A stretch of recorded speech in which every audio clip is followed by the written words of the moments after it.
Hi, I'm Rami Baron, and I'm going to give you some really simple techniques on how to clean your jewelry. It's not difficult.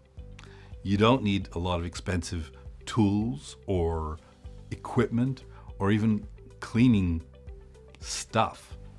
All you need is to understand some simple, logical things, and let me show you how it makes a difference. So in most cases, let's use as an example a diamond engagement ring. You know, a few months later, you look at your ring, you think, oh, it's just not looking that shiny. What am I going to do about it? Oh, maybe I'll take it to the jeweler, but you haven't got time. You just want to clean it yourself. Giving it a little rub, it ain't going to cut it. I often hear about people saying to me, oh, toothpaste is a great cleaner. Well, you know what? My perspective is this. Toothpaste might be good for your teeth. It wasn't made for jewelry, okay?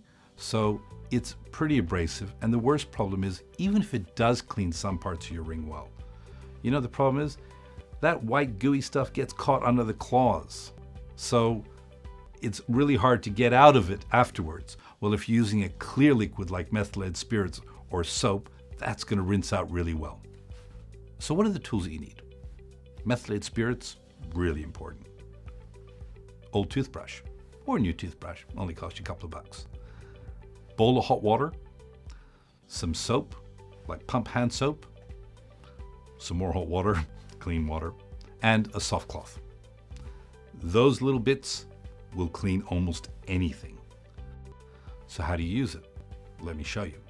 Number one, what most women don't realize is that when they look at their diamond and they see that the diamond's dirty, they think about it as a surface, but it's not the surface that you see which is dirty. You know, your typical round diamond is really a triangle, and therefore you've got that space underneath.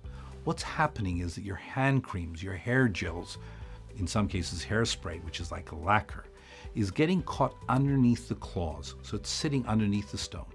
And when that sticks to the diamond, that's stopping the refraction of light from bouncing through the stone. So what we've got to do is we've got to get that muck out of the back of the ring. So first and foremost, let me show you. I soak in a little bit of methylated spirits. I leave it there for maybe 20 seconds.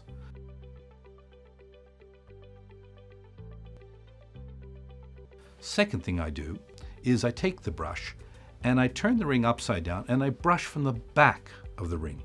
Those little gaps that you see behind your diamond, behind the claws, that's where you want to get in. Do not use a pin. Do not use anything sharp. You don't want to do anything that's going to damage your ring.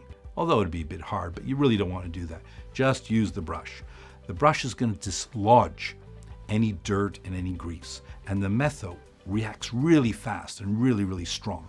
So now you're already releasing a lot of dirt and a lot of muck. Soak it back once or twice in the metho. That's going to make a difference. Next step, hot water. Rinse it off in hot water. The heat from the hot water, that's going to take it another level. Third thing, bit of hand soap, pump soap. Drop it in your hand, rub it in your fingers. If you're doing it over a sink, make sure there's a plug in the sink. Don't forget that one. And again, get your brush and give a little scrub. Why do I need the pump soap if I've used the metho? Methylated spirits streaks. We don't want our diamond having a streaking effect, so that way the pump soap takes off the methylated spirits. Rinse it off in water again. Some people like to use a hairdryer afterwards. I find sometimes the ring might get flown across the bathroom or some other table. So you know what? Just take some tissues, give it a wipe. What you can even do is grab the ring and just blow at the back of it, like that. That'll blow any moisture out. You give it a wipe and you're going to see an incredible difference, as I've shown you in this example.